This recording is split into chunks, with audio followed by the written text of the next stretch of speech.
Hey guys, welcome back to News to the Astonished, where we discuss comics, movies, games, and more. Tonight I'm going to be reviewing Zack Snyder's Justice League, and appropriately titled as it should be because this is Zack Snyder's vision, the vision that we've been wanting to see for the last 5 years. Now, for the longest, before I get into the whole review of this movie, I just want to say that there's been some rumors going on about a Zack Snyder special edition, director's cut edition for this movie. You know, as we got closer to the release, Zack Snyder himself has released some news about releasing a Zack Snyder's cut version of the film, and we finally got it. But boy, we didn't see the fact that this movie was going to be 4 hours long, which is kind of a bit of a criticism that I have for this movie. Just one of the things that kind of just bothers me just a little bit. But aside from that, I understand what he did in order for us to see his vision. I understand why he decided to give it this runtime. And it's in fact probably the longest movie I've ever seen in my entire life. So I actually managed to watch this movie last night. I heard many good things about it. And even like the Rotten Tomatoes score gave it about a 74%, which is something that I can agree on as far as rating it based on like out of 100. I'd give it about a 75 to close to an 80% out of 100. It's not a perfect movie. It does have its flaws here and there. But let me run it through the beginning for you. So Zack Snyder's Justice League, it opens up, you know, differently with like Superman just being killed. It was like a bit of a flashback from Batman v Superman, where Superman was just killed by Doomsday, and he's screaming, and his voice is like echoing throughout different parts of the world, where like the Amazonians can actually hear his scream. Atlantis can also hear his cries. And basically every superhero that appears in this movie, they can all hear Superman's cry. Basically just screaming from agony because he's dying, basically. And it's a very interesting opening because like this scream of Superman, you know, who's being killed by Doomsday, reverberates throughout different parts of the world, which was an entirely different opening from what we got from like the original Justice League. The original Justice League, the theatrical cut version, actually came out back in 2016, and that one was directed by Joss Whedon, who did a lot of reshoots, who also gave us that infamous CGI'd out mustache of Clark Kent. None of that is here in this movie. So any Joss Whedon scene that you think you might find in this movie, it is completely non-existent. Zack Snyder wanted to make sure that none of that abhorrent sodomized clips are in this movie, because what basically Joss Whedon did was basically bastardize this franchise thanks to his stupid reshoots and the studio's interfering and basically taking control of this movie. The original release cut only was like running like cut at like around 2 hours, where the studio actually demanded this movie to be just at 2 hours, whereas the new release, Zack Snyder's edition, actually cuts at around 4 hours and 2 minutes. A very long movie. I actually had to manage to sit through it with taking about maybe 3 breaks during the watch of this film.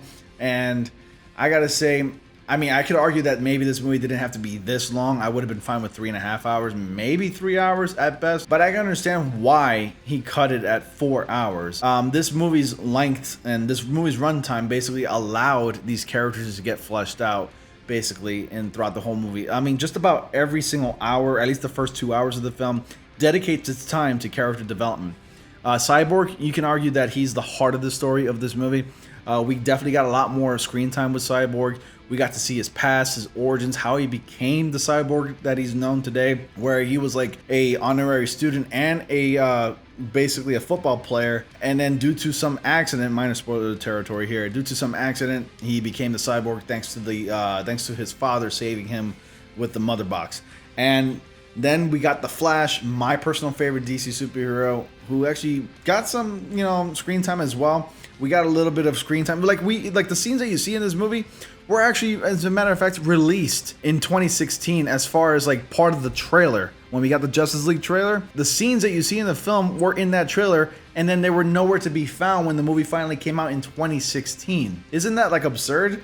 If you were looking for those scenes like where Superman lands and appears to see Alfred, I mean, like they didn't show Superman in that trailer clip, but that scene's in the movie. The Flash, Barry Allen saving Iris West from a car, that scene's in that movie. You know, Cyborg's origin story, you know, him playing football, that scene's in this movie, and so on and so forth. I can go on forever. A lot of scenes that you saw in that trailer for Justice League are in this film. And at first they were deleted scenes, but I think Zack just decided to take everything he's ever filmed, including the additional reshoots or that he did recently for the movie, the new scenes. He took everything he had and basically just dumped it into this movie. Now, it is a good movie. It does take its time to develop the characters. It gives us, the audience, time with the characters and makes us care about the characters. Some of the humor is still retained throughout the movie. You can say that the Flash, Barry Allen, is actually the comedic, relief of the film. And Aquaman has some funny moments with the Flash. Superman's supposed to be the royal Boy Scout, but we don't get that much of that like we did in Joss Whedon's version, where Joss Whedon envisioned Superman to be more of the classic royal Boy Scout from the comics. Zack Snyder, and his typical ways of making characters dark, he actually managed to keep Superman dark. He appeared in the black suit. We even had some photo, we even had some shots and set leaks of him in a black suit, which we never saw in the theatrical cut of Joss Whedon's. And aside from all those deleted scenes and the rants about what we got in the theatrical cut, the movie does take its time to deliver us characters, well-developed characters. It gives these characters enough screen time. No gratuitous butt shots from Wonder Woman like we got in Joss Whedon. None of those things.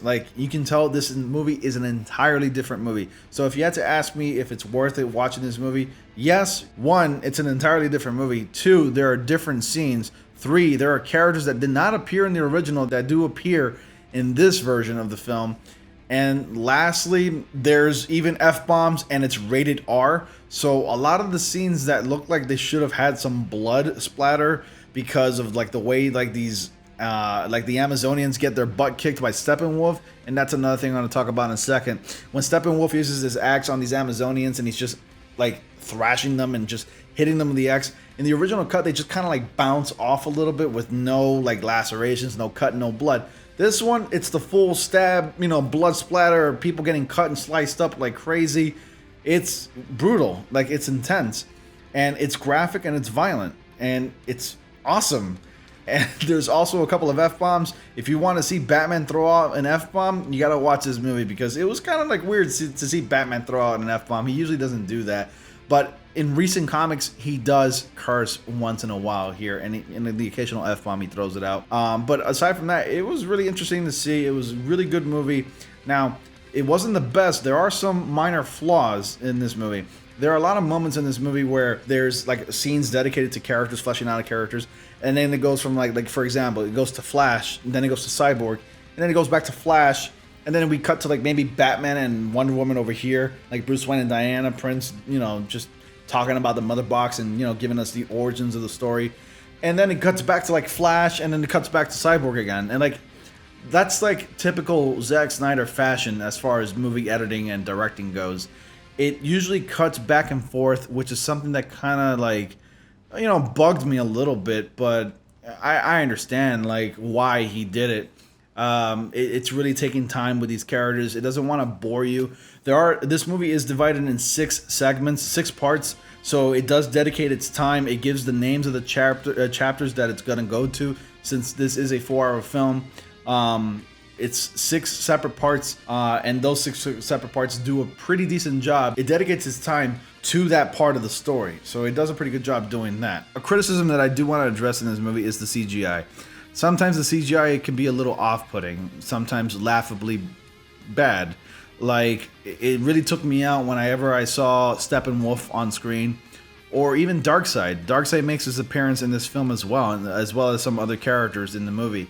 Darkseid looked alright. I mean, if Marvel Disney can make Thanos look really, really realistic with the skin and the little bit of the micro hairs on his body and his arms and everything like that, I don't know what the hell happened to Darkseid. It took me out. It looks like I was looking at a cutscene from PlayStation 4. It didn't look realistic at all. I mean, I understand that they're alien beings, but my God, it really did take me out. The CGI was a little ridiculous, honestly. And I didn't like Steppenwolf's design, to be honest with you. I feel like I'm probably the only one that didn't like his design. I feel like a lot of people that reviewed this movie really thought that the design was cool. That design was entirely up to Zack Snyder, whereas in the comics he looks nothing like that. His design to me was very confusing. there are spikes moving around here and there, and then whenever he gets very angry or like he gets, there's something alerts him, a lot of these spikes kind of like erect out of him, and he looks kind of like, he looks funny looking. He looks like a demon, like, basically. I understand he has like a horde of parademons, but Steppenwolf doesn't really look like that in the comics. If you ever look at Steppenwolf from the comics, I don't know why Zack Snyder decided to make him more like a demon look, give him a demon look, whereas he could have just easily looked at the comics and like go off based off that design. But aside from that, the movie's enjoyable. I suggest you not watch it in one sitting. It doesn't feel good to sit on a couch for 4 hours straight, not moving, not getting up.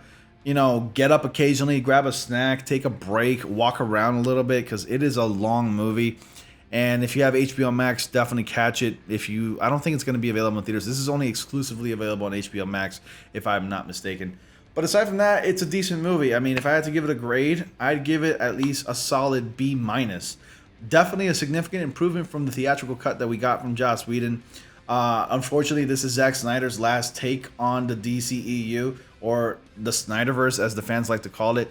The last of his trilogy. The first one we got Man of Steel, Batman v Superman, and of course Justice League, and that's it. This movie, the ending of this film really leads up to a potential sequel or like a sidequel or spin-off film, when really it's really not going to lead to anything. Warner Brothers or Zack Snyder have no plans in making another DC project, or at least another Justice League sequel. And aside from that, I think the movie is a great watch. Definitely check it out. Do it in intervals, maybe 1 or 2 hour intervals. Grab a snack in between, stretch your legs a little bit, and enjoy the show. And with all that being said, that's my review of Zack Snyder's Justice League. What did you think? Have you had a chance to see this movie?